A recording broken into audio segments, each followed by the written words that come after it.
Welcome to Occult of Personality, esoteric podcast extraordinaire at occultofpersonality.net. I'm your host, Greg Kaminsky, and your co-host is Rudolph Berger. This is episode number 195, featuring an interview with Gabriel McCaughry, founder of Anathema Publishing Limited and author of Auroræ. This is a special two-part episode, and you'll find the second half available at Rudolph's Thoth Hermes podcast at www.thothhermes.com. Occult of Personality podcast is made possible by you, the listeners, and by the subscribers to chamberofreflection.com, our membership site. Anathema Publishing Limited. Quality occult books and contemporary esoterica. Established in 2011, Anathema Publishing aims to provide superior literature in content and form by creating a trinosophic relationship in troth and gabo between publisher, author, and reader. Anathema Publishing produces refined books for the true bibliophile on topics ranging from Gnosticism, traditional craft, alchemy, Hermeticism, witchcraft, to Luciferian theosophy. www.anathemapublishing.com.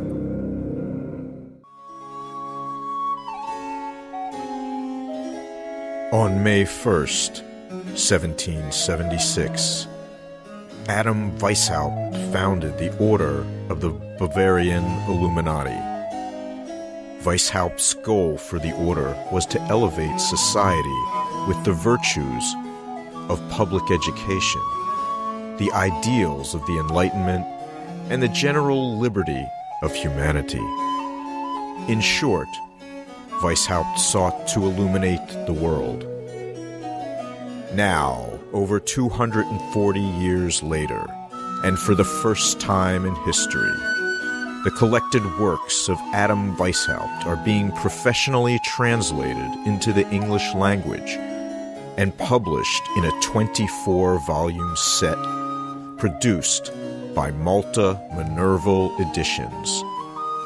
To celebrate the 242nd anniversary of the Order's founding, we are pleased to announce Volume 1, Number 1 of the collected works of Adam Weishaupt will be available for pre-sale at maltaminervaleditions.com beginning in May 2018. To learn more, visit them on Facebook and Twitter at username Malta Minerval or at maltaminervaleditions.com.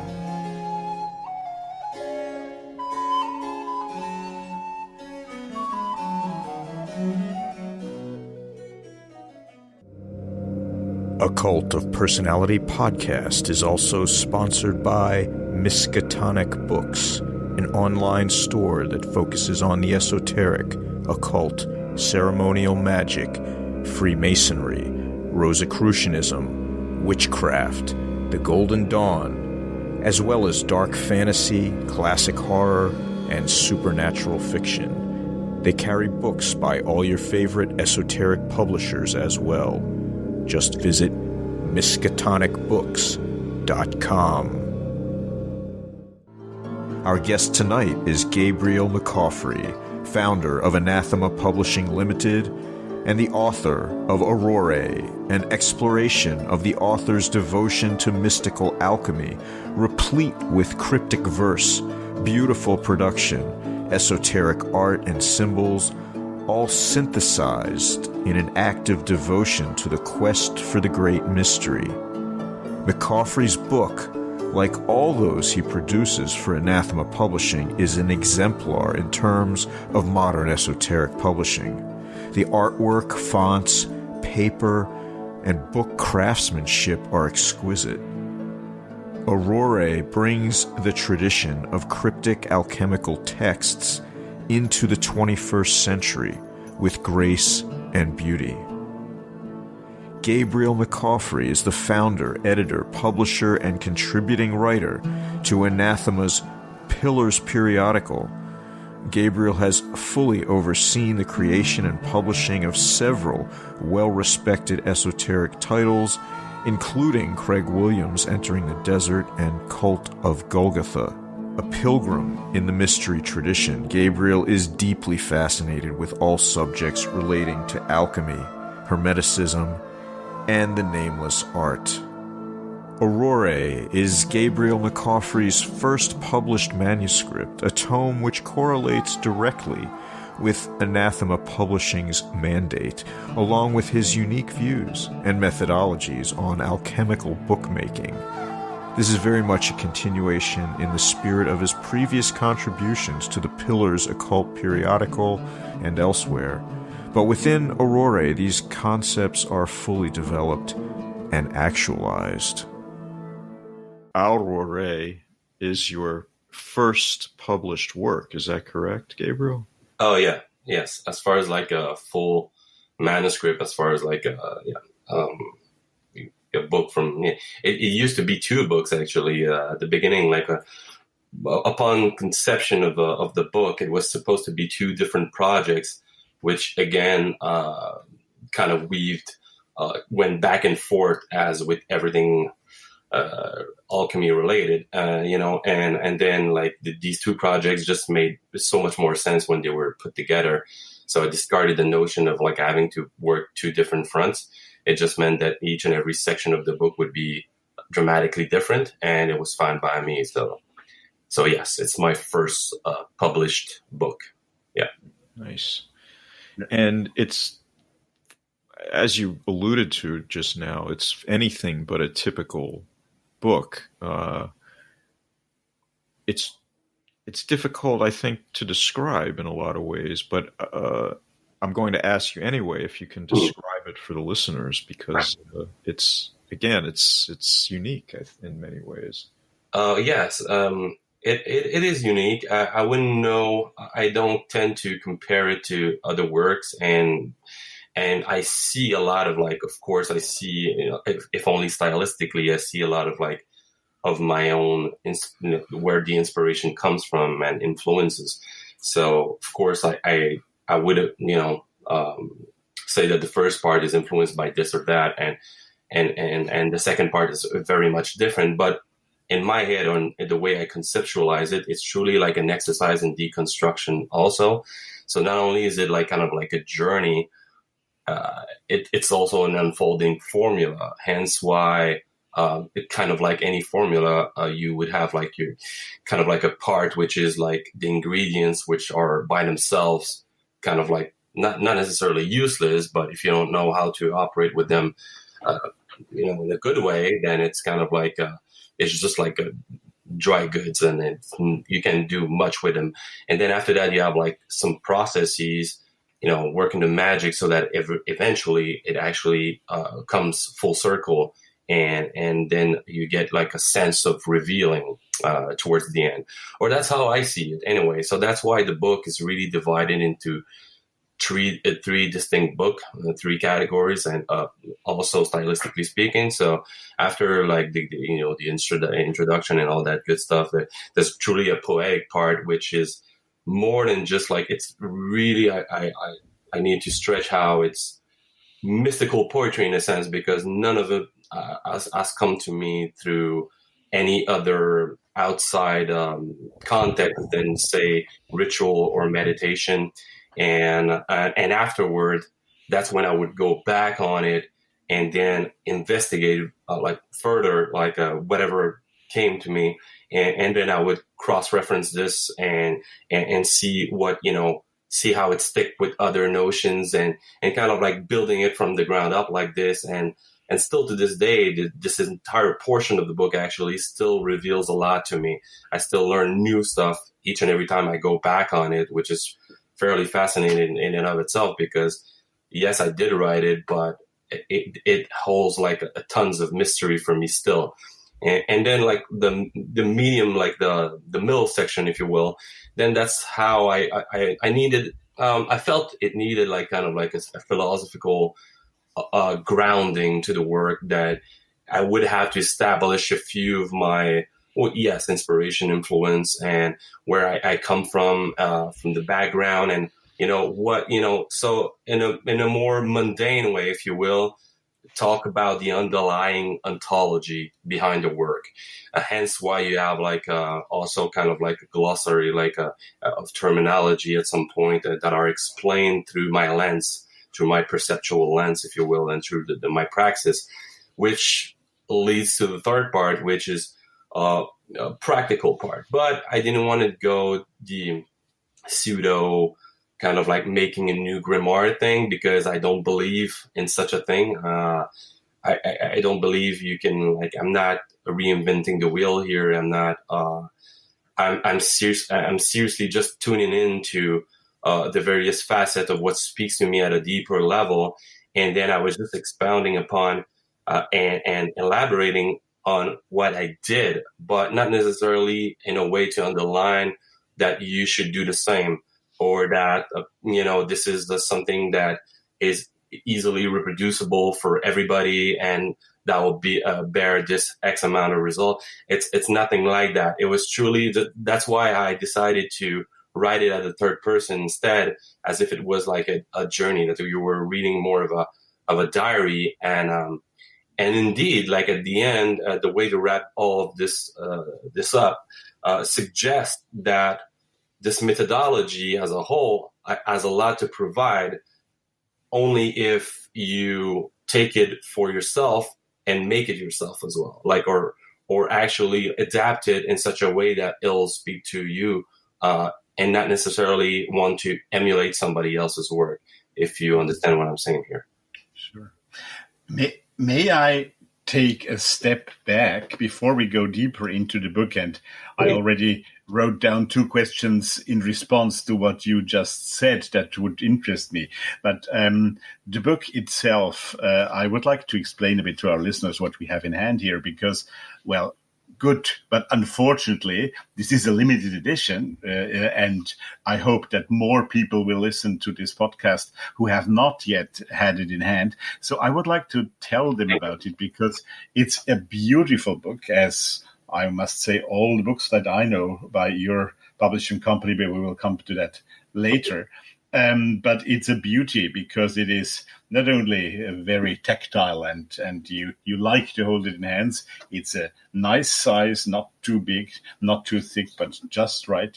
And it has a beautiful cover with that golden on some brownish linen, I guess it is, cover. And in the inside, we have all those, what would you call them? It's a mixture of pictures, sigils, if they are,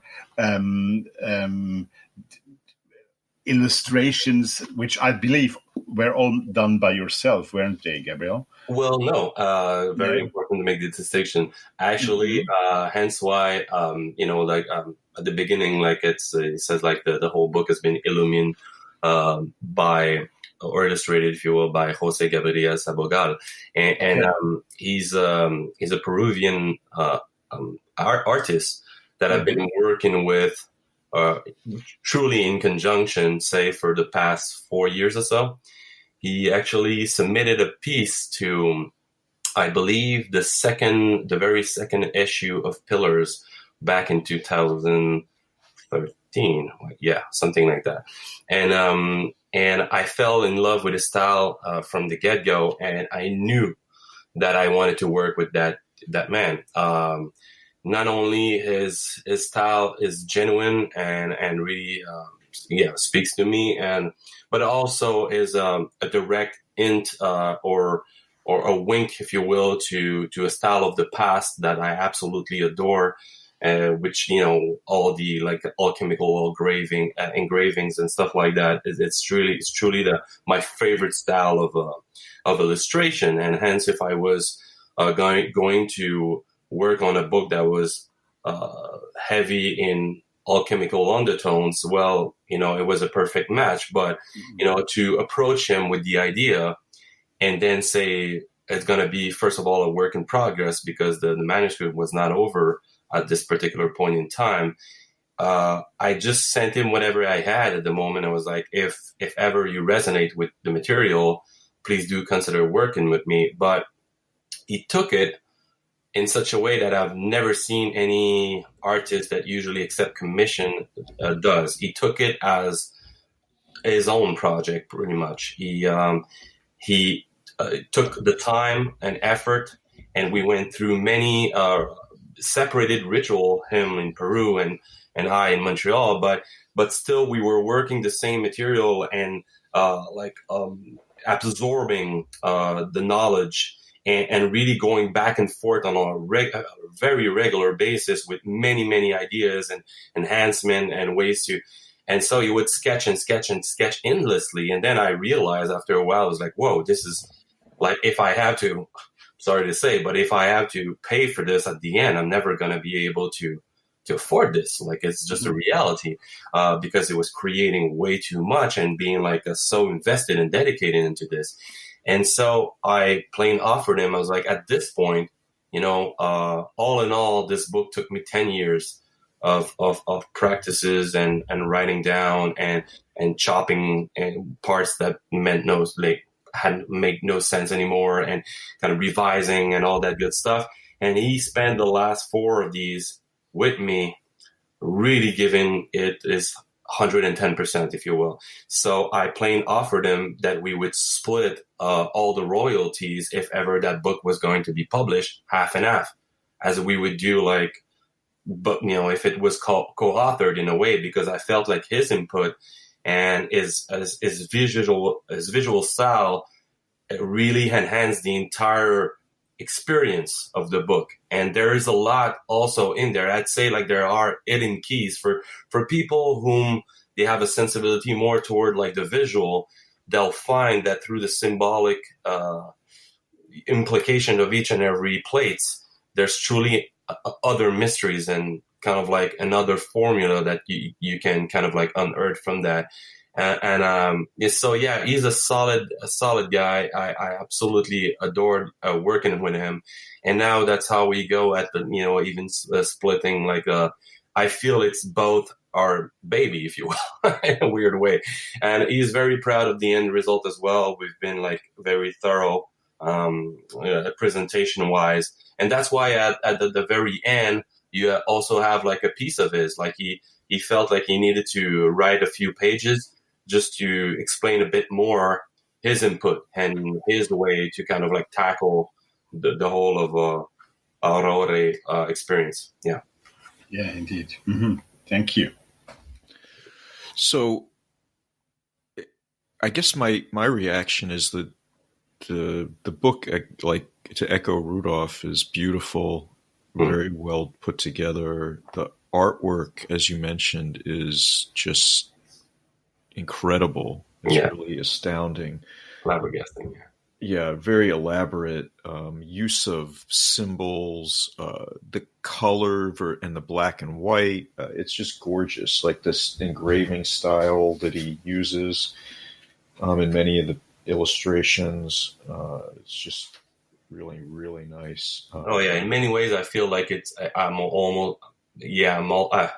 I'm tempted to say I'm completely undeserving to have like such a beautiful first book in a way, but it's a lot of work. So yeah, clearly. And I think the other part is, as I read it and as I look through it now, that strikes me is that it comes across to me as a reader as a very cryptic work. I mean, the overall theme is obvious, but the details and the implications and what you're conveying is not really straightforward in a sense of a typical work that we might be looking at. It reminds me very much of like the old alchemical books, with the illustrations, with the text that is doing. It's almost like the text does its best to convey the concept, but because the concept is not straightforward, the text sort of has to mirror that in many ways. So absolutely, you nailed it. Poetry, you get this sort of mythopoetic sense of description of your process or journey or what have you. But it in many ways,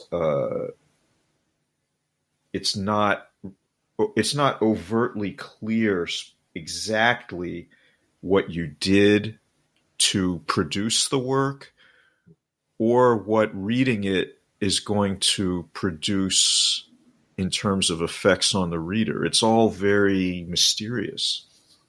Well, yes, I mean, like there's well, you nailed it when you said that it's a direct, like again, it comes from a tradition which is I'd say willfully veiled in such a way that it's not necessarily an easy read, and also you have to put a lot into it yourself to decipher like the many keys, the many mysteries and puzzles in there, but also that you need to put a lot of like effort of your own perception to kind of look at the grand picture and then determine what it did for you or didn't do for you. In that work, it's pretty much why it's also called the royal art. It's the royal art in a way that it is art, and it is also I paint up with broad strokes with this, but there's a lot of like minute details that you can either kind of like miss altogether from your first read through, or constantly go back to see like if there's more to be unheard there. And much as like somebody who watches a painting or reads a text actually, or any work of poetry too, poetry or a movie, each of us will individually have our own experience and kind of like interpretation of the work. And that was precisely the point. The point of the work was not necessarily to impose my own interpretation of even my own work. I wanted to, and I believe where perhaps I fell, but I believe what is the redeeming kind of like, or more clear cut, if you want, a part of the book is truly like the conclusion, where that's where I am a bit more straightforward into explaining what that meant, what that did for me, at least for me, always, and then going so far as to suggest appendices with a bit more of the alchemical lingua thrown in there for people who are versed in such terminology, and enough so to be like, okay, I get that, and I get that, but I'm kind of unsure about this part, which is perfect for me because I don't need to explain everything. It's not the point to explain anything either. It's kind of like it is purposely, and it says in the book also. It says in the book right from the onset in the introduction, and right at the end also. It is purposely vague at times because I want to, the ultimate goal of the book even revealed itself to me as I was going through redaction. So it's kind of like a weird looping on itself experience to kind of like discover more about the whys and hows that you're doing this as you're doing it. So in a sense, it's a very peculiar like experience, this whole thing.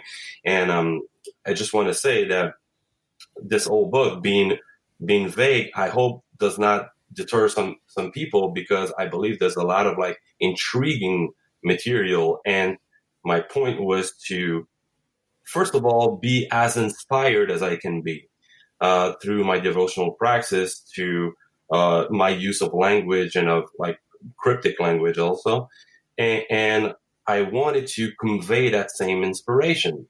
So in a way, it's a passion. It's got a passation, or passation is not a good term in English, but it's a giving of that same spark of inspiration onto other people, so that ultimately you understand that applying such processes into your life, or such a systemized way to understand or to better know yourself through that, by first deconstructing your entire experiences, was because that's precisely what I did. And I often acknowledge that there is limitations, and there's limitation to language in trying to put these into words. So it's almost impossible, hence why it's relatively vague. And but yeah, nonetheless, once that is absorbed, hopefully you can shine as being a beacon of inspiration yourself. That's precisely what I wanted to convey, is that first, if there is some form of alchemical transmutation within, then you are eventually going to radiate outside this energy, and you'll also apply art, just art with a capital A, to your life, and you'll become art yourself, and then inspire other, so that this radioactive energy, if you will, passes from one person to another. So indeed, some people will be more intrigued about like the second part or the first part or the illustrations or, the weird kind of like creative, like ritual part. That's all fine. Like if there's any goal to be kind of like dug up through that process, then I would have succeeded, like if only in the slightest. Mm-hmm, mm-hmm. Right. This is maybe a comparison. I'm not sure if you will agree with that, but I can only convey to you how it feels to me. It's more a feeling than anything else. I get the feeling of being a bit a modern version, not in its aim, but in its style and form and approach, mm-hmm. of the ancient Book of the Dead in ancient Egypt, maybe more the Book of Gates, because that's more that type of style, with the combination of visual art and those texts that for me, that book to me is not a book that I will sit down and read. It's a book that I will take back again and take one page after the other, or one double page after the other, to kind of like a base of meditation on that text. Sure. And I think that's what you did yourself, but that's what it does to me. And I get the same experience when I go through the Book of Gates, for example, those ancient Egyptian texts. Is that something you would also agree to, or do you see your approach completely differently? Well, yes, and funnily enough, I don't know if it's the same work, but when I was like working with Shani for the preface of the book, she actually mentioned that the very same thing. So I'm guessing I must have tuned into a certain style there. So. But yes, I mean, like for me, the closest thing to, even though, of course, like you said, like stylistically speaking, it's much closer to say, like, for me, when it comes to like the poetry, Jacob Boehm and these type of like old alchemical work, or Nicolas Flamel, and so that's as far as like the language, that's for sure. But yes, you're indeed right that this mix of presentation. Well, to me, like the most modern book, quote unquote. I don't know if modern is a good term, but would be Carl Gustav Jung's The Red Book. Liber Nobis. That's that book really struck me when I read it, because I read it and I was already more than halfway into the book, because the re-edition or the edition that I bought was relatively recent, and it just like it struck me, because I've always been a huge fan of like of Jung's like later in life work, which was leaning a lot into the alchemical and the mystical, and the Hermetic and Gnostic, and all these beautiful subjects that I absolutely adore, And when I read A Liber Novice, I was like, well, it truly felt like this one was, my own search of, say, a Sophic stone through Auroræ was somewhat close to his interpretation of dreams in the Red Book. So, the same would be attributable to any type of work presented in such a way. The Red Book I believe, was not meant to be read, house from, a few select individual. Hence why he didn't want it, like Jung didn't want it to get it published while he was still alive. But, upon reading it, it unlocked a lot of doors within me also, and kind of also grounded some of my own work in a more meaningful way. So yeah, that was a shocking revelation, but a good one. Yeah. Now, Gabriel, you wrote in the conclusion to the book about the way that your journey, which you chronicle, is really the journey to start your publishing house. And I'm curious if you would call your book like a representation of what you went through, or would you describe it more as the actual presentation of the journey itself? And I don't know if that distinction is clear, but one is merely like an artifact that symbolizes the thing, whereas if it's a presentation, it's really the thing itself showing itself to you and to us, in the same way that it affected you. And I don't know if that's... Well, the way I understand what you're telling me right now, and might be off, but if I had to kind of like dumb it down a bit, I guess it would mean, is it somewhat of like only an historical account that, say, leads to a certain point in time where I started my company, or is this an actual, say, process that kind of like supersedes any type of like culmination and stand on its own as being a thing, like you said, or a light, if you will. Right. So you talked about the inspiration. I'm just reading it. The inspiration is infectious. It spreads. So it's almost like the book contains a presentation of the process itself. Oh yeah, it's a formula. It's definitely a formula, and it's a like magical artifact or something like that's not alive. Yeah.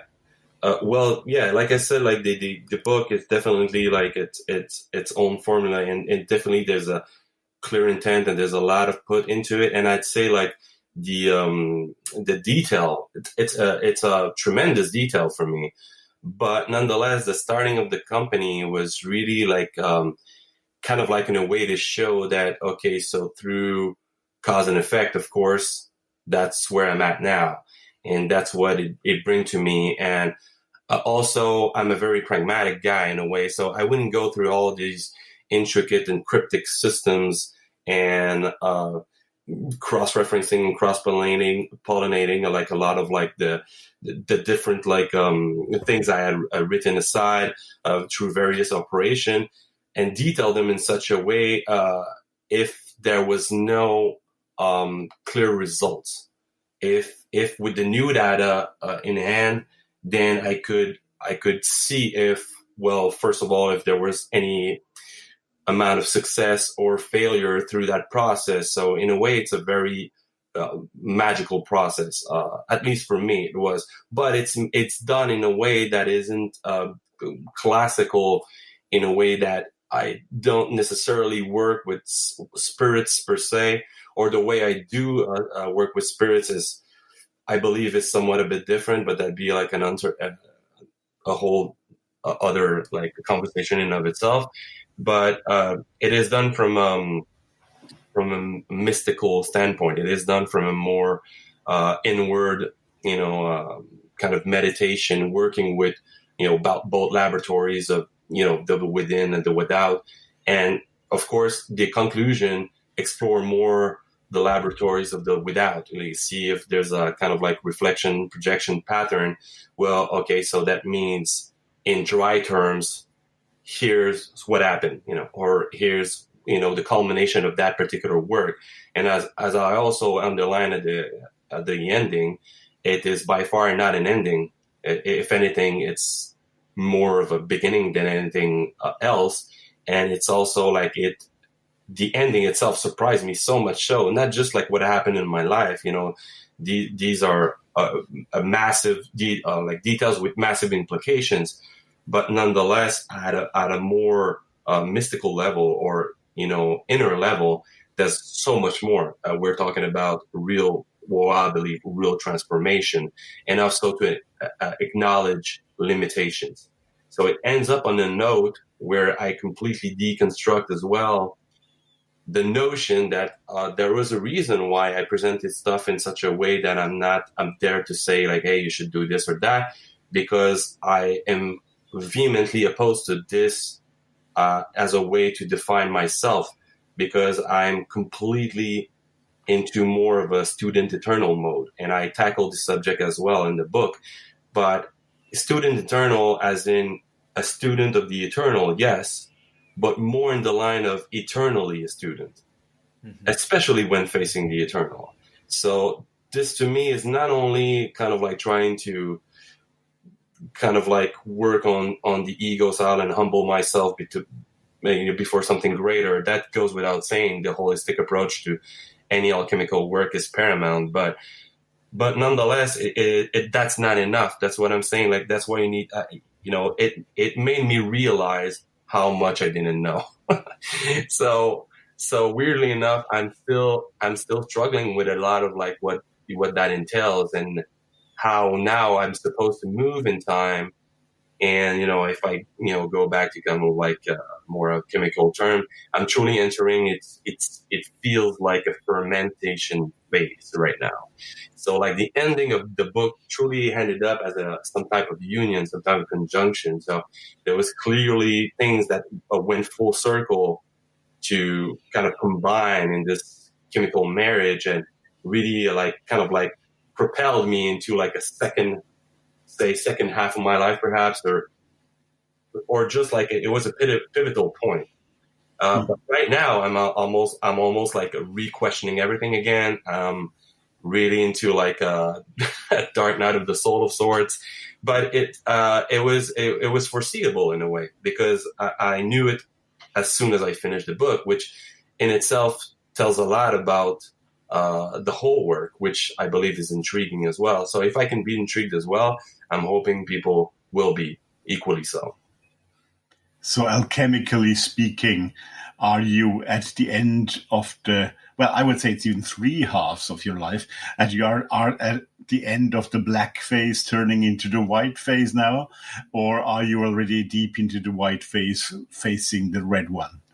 Oh, wow. That's a really, really cool question. So that's when, as much as, I'm not by all means, sometimes I'm not like the best of experts in the field, far from it. I'm learning every day, hence why I'm a student. But I'd say, there was it seems, hints that I was, at the end of Auroræ, I was definitely more, it felt like an albedo stage. It was way more of a whitening stage, because it felt like there was some sort of clarity, and there was some sort of like, I don't know, like a all-encompassing light that made sense of everything. But that light is quickly faded away. So, but in a way, if you're familiar with the alchemical kind of like phases, often you will revisit what feels like a second death. That's why I believe that right now I'd be entering my fermentation state, which is the second sort of blackening, with the first being the calcination, of course, which is all fire, which is like, okay, so you should either completely destroy or tame the ego and blah, blah, blah. But right now I'm almost like into like more of a putrefaction or kind of like divine doubt, which is also like a particular part of the book where I expound upon the virtues of doubt in a holistic manner, is really a part of what I'm currently reliving. Because if anything, like I said, instead of like putting me on a pedestal, that old ending and that old combination of the work just showed how little I knew, how completely we don't know much about anything really, and how I am ill-equipped to act as well, which I thought was so amazing. It wasn't at all a negative thing. It just meant that the journey was still ongoing, and that's the beauty of the journey. So I'm feeling, I'm completely up for it. And actually, if I'm going a bit ahead of myself because I've only just started working on it, but maybe for a year and a half now. But I'm working on another book, of course, which is actually way darker in tone, because it kind of like it begins where I left things off in a way, and funnily enough, I went with the color gradation kind of like theme in this one, from the from the Negredo to the Rubedo stage, but in the next one, I'm really going more through the typical, I'd say, or traditional 7-phase of alchemy with the hidden 8th one, and I'm gonna kind of like go through my through this work with my own take and everything I wanted to keep from the first operations, and everything I want to discard. Actually, that's the only way. And I just stumbled upon the fact that I really see transmutation really not as in geared toward changing, but really more focused toward growth and evolution. And there is a distinction to be made there. And I believe nowadays, not to fall into like the modern narrative, but I believe everything is always kind of aim more toward a change, as if it was like just this magical thing, but not so much into evolution itself. So yeah, that's pretty much where my heart at it is right now. And the way I see things is all the information fetched, say, when meditating or doing a ritual, which is kind of like a weird kind of in between, because there's indeed a meditative, part to it always that kind of like puts you in the right zone, so to speak. But this one is a bit more dynamic, as you go fetch for information willfully. And when I do so, all this information from these realms, whether it's the mind that, is seeking at in the realms of peripheral or horizontal level, if you will, of perception, and the emotion are scanning, the below, what's with the abyss and all of this, and the soul aspires to spirit. So all of these come into axial agreement, if you will, and that I work with these influences, and whatever that is bringing is distilled through the body. So hence why the body is so important. And that's where, the gnosis cardiac part comes into play, because after that, it's very hard to put into words. It's like really a knowledge of the heart. So how are you supposed to translate that? Well, hence why now we fall into that. The reason why I feel like, whether it be studying Jung or having my own Luciferian kind of like philosophy helps, because then I willfully know that it's going to be just partial revealing. But I know that the translation comes as a dialogue, say with your higher self, if you will.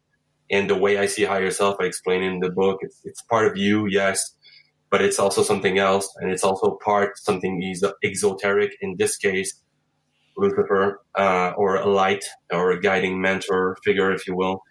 And it's just enough so to make sense of the senseless, if only temporarily. And of course, whatever will be put on paper after that is fragmented beyond anything. So that's why there's no easy answer for that. And I absolutely salute some people who can put this into very regular terms and make absolute sense for people to discover something. But that's where, either you fall into the more academic part of it or the more practical. So there's a gray zone there. And like I said, I'm no expert in the field to actually know where to draw the line between both. They're blurry for me. Yeah. Yeah, great.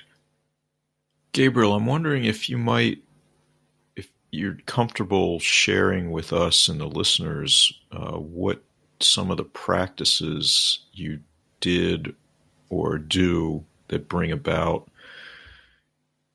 your work. I mean, you mentioned meditation, contemplation, ritual, and I'm curious, is there any sort of familiar structure or program or anything that we might recognize as familiar? Well, I believe, if you've read the book, the terminologies used are by no means necessarily, they're not of my own making. There's a few terms here and there that felt they come to me through transmission of sort, and literally trance, as in trance and transmission. And these became like I say, like imperative to say, call something, because anyway, names are ultimately pretty much irrelevant, but you do need some kind of appellation if you refer to a force or a system, for instance. But at the beginning, at least symbolically speaking, I work. So where to start? Because that's a loaded question. As far as the rituals are concerned, it's pretty much okay. So there's a 3-part. Okay, I'm gonna go at it like this. Alchemy, as far as a system is concerned, to me is the one that speaks to me the most, but is also the one I understand better because it is loaded with symbols, and hence you can work a lot with these symbols. And so the various stages of transmutation, of course, the various color schemes, the various terminologies used, these create the bulk of the language, say, that I use. Now, as far as approaching any type of ritual work, I must say that, and also that's truly just me being very honest with what resonates with me. So it's kind of hard to describe. It's kind of like describing a musical taste for some people. You like country music and say, I love black metal. How are we going to have this debate on which one makes the most sense? It's going to be hard. I mean, at the end of the day, I don't know if it speaks to me at a spiritual level, at a blood level, or just opinion wise. I don't know, but I do find everything related to traditional craft, and I became enamored with the writings of Shani Oates and the Cochrane tradition whilst I was working on Anathema Publishing as well.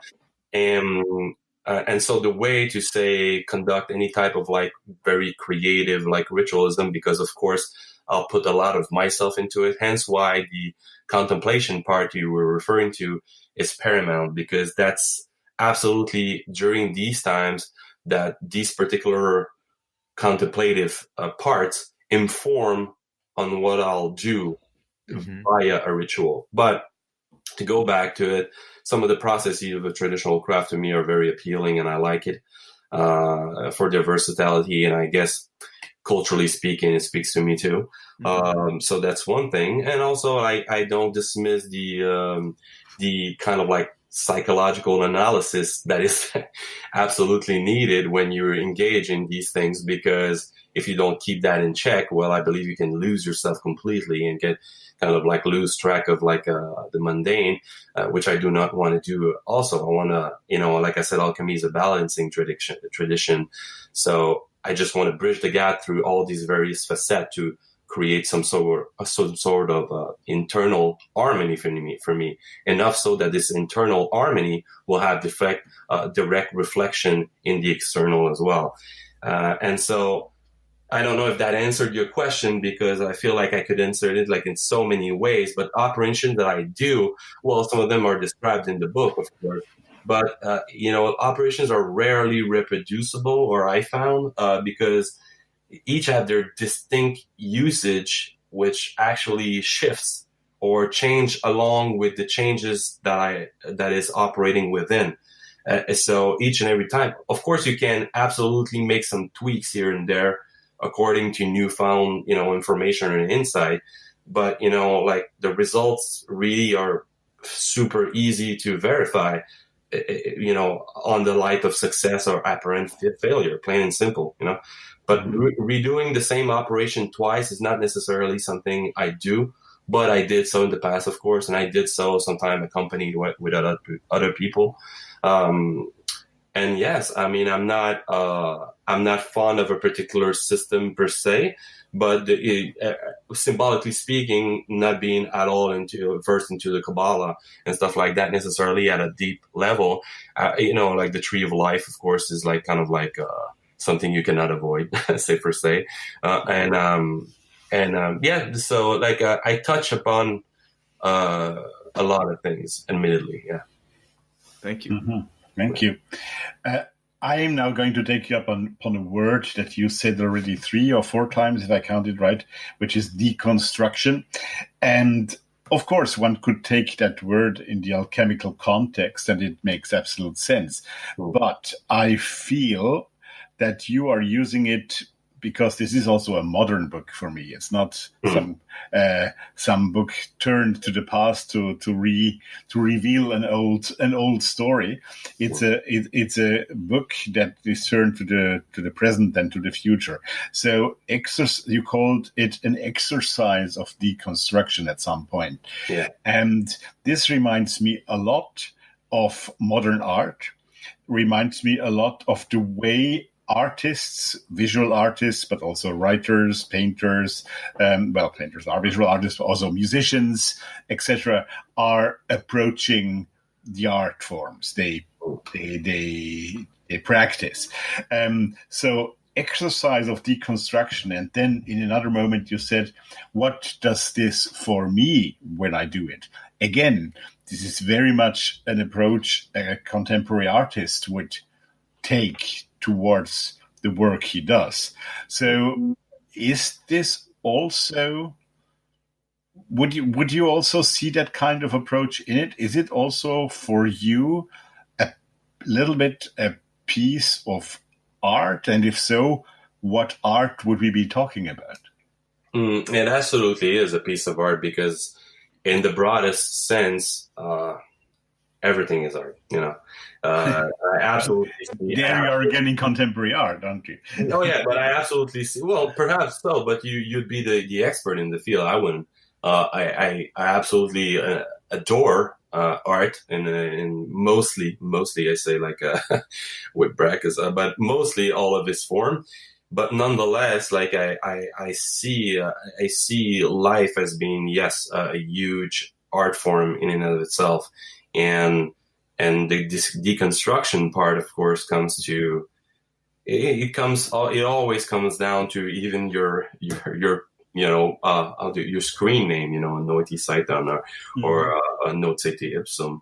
It's really about knowing yourself. And I believe, or I found, that the only way to do so is kind of like slowly deconstruct everything you thought you knew, or everything you assumed, and I found that the veil of illusion is so thick nowadays, and even through the various control system within, that this is why I chose to go the deconstruction route, if only to simplify matters, which, funnily enough, seems overly cryptic and complex when it put on paper, because it is my own take on how I went to kind of like go at elaborating and deconstructing the blueprint as I was going through the various motions of these phases. So yeah, it is a mysterious process. It's definitely an artful process, but the deconstruction part, oh my, it's the only way to humble yourself in front of the grandeur of it all, if you will. And at the beginning, I don't know if you guys recall, but in the introduction, then I touch upon a couple of Gnostic kind of like precepts, if you will, principles. And in that intro, well, I touch upon, say, archonic influences or spirits that could be constituted, say, if you see them under a certain light or certain heretical light, in my case, then of course they become kind of like control systems you want to overcome. And I don't see them as being necessarily exoteric entities more than something I really have to understand better about myself. These are self-inflicted restriction. It's just like I put a face and a name on the target in a way, or upon these kind of like barriers and boundaries in a way that perceptually speaking, I can focus my attention on certain archonic influences, which can be detrimental to my overall evolution or growth, and then focus on these. But of course, like, it's not necessarily easy. And you would also see like another well-known kind of precept into this particular way of doing things or particular way of deconstructing is truly a sacrifice of the self to the self. So it's really like, I'm not into Norse mythology by any means. Like, I'm not I know a bit of it, but I know it's very Odinic in a way. That whole, principle or motto, if you will. But yeah, I believe I work in such a way by deconstructing the everything that is at surface level and going very deep into going to the simple core of it, then less and less do I need to go overly cryptic and overly complicated. Hence, perhaps I will be reflecting in my future works as well. I hope so. I certainly do. And but yeah, I mean, for me, I see this as if it was like a tiny garden, like a garden of the possible. And you're just seeding micro moments, of reflection here and there, meditation, contemplation, a couple of rituals.